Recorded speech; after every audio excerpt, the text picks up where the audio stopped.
Good afternoon, everyone. My name is Kate Uotterss, and I'm the Executive Director of Crude Accountability, an environmental and human rights nonprofit organization based in Virginia. I'm really honored and thrilled to be speaking today as part of this critical discussion on environmental challenges facing the Caspian Sea. Although I can't be with you in person today, I stand in full solidarity with all of those here who are advocating for the protection and preservation of this vital ecosystem. As the Executive Director of Crude Accountability, my focus has always been on addressing the harmful impact of industrial activities, particularly in the environmentally sensitive regions like the Caspian Sea. The environmental degradation of this unique body of water caused by unchecked oil extraction, overfishing, and pollution has reached a point where urgent action is necessary. One of the most troubling issues affecting coastal communities around the Caspian Sea is the severe impact of industrial emissions. These pollutants, especially from oil extraction, are not only contaminating the air, but also directly impacting the health of local populations. Chronic respiratory illnesses and other health problems are on the rise, but the impacts extend beyond human health. The pollution is leading to the collapse of the biological chain in the region as toxic substances enter the water and soil, affecting the entire ecosystem. This disruption is especially harmful to marine life, which relies on delicate ecological balances, and it has severe repercussions for fisheries and on the communities that depend on them. This is best illustrated by the collapse of the iconic Caspian seal population by more than 90% over the past century, with estimates now showing fewer than 70,000 individuals remaining. This sharp and tragic decline in seal populations is a clear indicator of the ecosystem's collapsing health and the ongoing damage caused by industrial activity. These changes are not only detrimental to the marine life that depends on the balanced ecosystem, but also to the fisheries and the communities that rely on the sea for their livelihoods. We also must acknowledge the proposed expansion of major extraction facilities in the Caspian Sea region. These proposed developments risk exacerbating an already dire situation.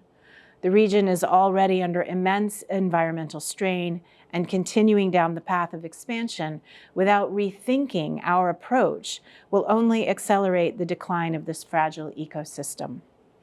We need a radical shift in how we view and manage extraction activities in the Caspian and beyond.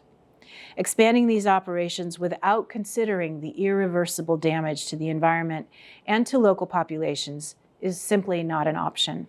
It's time for a new approach, one that prioritizes long-term sustainability over short-term economic gains.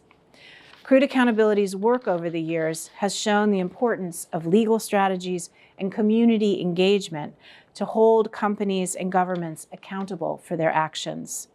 One of our most significant campaigns involved working with the villagers of Beryozovka, a community affected by oil and gas emissions and environmental degradation.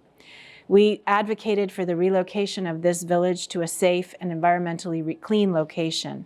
And through legal strategies, environmental monitoring of the air, the soil, and water, and by filing complaints with the Office of Compliance Advisor Ombudsman at the International Finance Corporation, which is the private lending arm of the World Bank Group, we pressed local, regional, and national government offices to comply with Kazakhstani law and to take action to relocate Beryozovka. This experience underscored the importance of international pressure and local advocacy to bringing about real change. Without the action of local activists, this would never have been possible. We must recognize that the Caspian Sea is not just an important environmental treasure, but also a vital resource for the people and wildlife that depend on it. The ecosystems in and around the Caspian are already under immense pressure, and every year we witness more signs of distress, whether it's rising levels of pollution, the disappearance of certain species, or the decline in water quality. International cooperation is key. The Caspian Sea does not belong to any single country. It is a shared resource that affects all the nations bordering it. The challenge, however, is not just about ensuring that governments work together. It's about ensuring that there's transparency, accountability, and the active involvement of local communities and environmental and human rights organizations in decision-making processes. This is why I am proud to be part of the Save the Caspian Sea campaign, which seeks to bring greater attention to the environmental threats facing this region and to push for real systemic change. We must demand better monitoring, stronger enforcement, and enforcement of existing regulations. And importantly, we must make environmental impact assessments public and accessible to everyone. It's only through collective, informed action that we will be able to mitigate the damage already done and prevent further harm. Together, we can push for changes that not only address the current challenges, but also safeguard the Caspian for future generations. This roundtable is an important step in ensuring that the voices of those who care about this issue are heard and that we continue to work collaboratively towards real solutions. Thank you for your dedication, your passion, and your ongoing commitment to the protection of the Caspian Sea.